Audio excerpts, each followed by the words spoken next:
توجہ فرمائیے، ہمارے اردو میں کہتے ہیں توجہ، تا ہٹا دو تو نکلتا ہے وجہ، چہرہ، اپنا بوتھا شریف میری طرف کرو، مجھے عزت دو، میری آنکھوں میں آنکھیں ڈال کے بات کرو۔ آپ کو صحیح سچا واقعہ سناؤں، ہمارے فیصل آباد میں ایک خاتون اسکول ٹیچر تھیں، تو وہ پیپر چیک کر رہی تھی تو رونے لگی مارکنگ کرتے ہوئے، تو ان کے ہسبینڈ نے پوچھا کیوں روئی ہو، تو اس نے ایک پیپر نکال کے دے دیا کہ اس کو پڑھو۔ تو اس میں ایک سوال تھا کہ بچوں سے کہ آپ کیا بننا چاہتے ہیں، تو بچے نے لکھا تھا میں اسمارٹ فون بننا چاہتا ہوں، کہ میں دیکھتا ہوں کہ میری ماں اور میرے جو فادر ہیں وہ مجھے اتنا توجہ نہیں دیتے جتنا اپنے فون کو توجہ دیتے ہیں، میں ان سے بات بھی کروں تو وہ اپنے فون میں لگے ہوتے ہیں اور اسی میں لگے مجھ سے بات کرتے ہیں، مجھے میرا جی چاہتا ہے میں بھی اسمارٹ فون ہوتا۔ تو ان کے خاوند نے پوچھا تو کیوں روئی ہو، کہ یہ تیرے میرے بیٹے نے لکھا ہے، یہ اوپر تو رول نمبر تھا نا، ان کو تو پتا تھا کس کا رول نمبر ہے، باپ کو نہیں پتا تھا، کہ یہ تیرے میرے بیٹے نے لکھا ہے کہ میں اسمارٹ فون بننا چاہتا ہوں۔ تو یہ ضرورت کی چیز ہے، لیکن اب آپ تو اپنا کلچر بھول گئے۔ مراسی بڑی ایک عالیشان قوم ہوتی ہے ہمارے پنجاب میں، تو وہ ہماری پنجابی کی مثال ہے، مراسیاں دا پتر جمے انہیں چوم چوم کے مار چھڑے۔ تو یہ سمارٹ فون نے تمہیں ٹوائلٹ میں بھی فارغ نہیں رکھا، ٹوائلٹ میں بھی سودے کر رہے ہوتے ہیں بیٹھے ہوئے۔ تو ہر چیز کی ترتیب ہے۔ میرے نبی جب کسی کی سنتے تھے تو پوری طرح متوجہ ہوتے تھے، چھوٹے کو بھی عزت دیتے تھے، بڑے کو بھی عزت دیتے تھے۔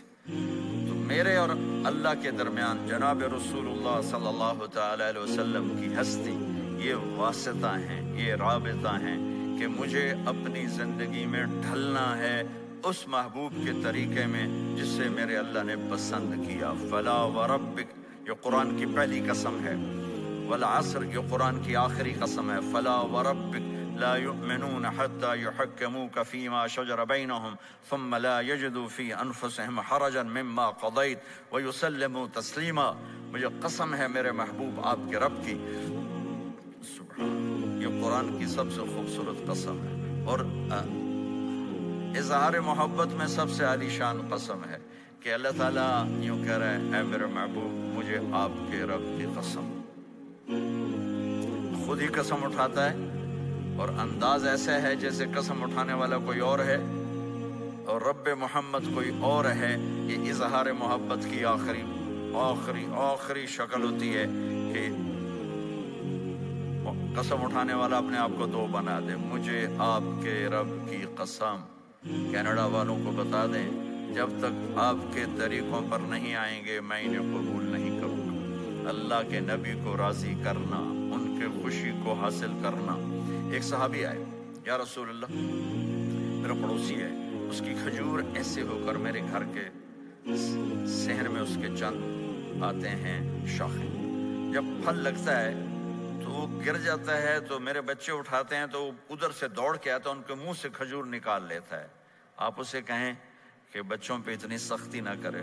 آپ نے اسے بلایا، وہ منافق تھا، آپ نے اسے بلا کر کہا کہ یہ کھجور مجھے دے دو اور اس کے بدلے جنت میں مجھ سے ایک کھجور دے دو۔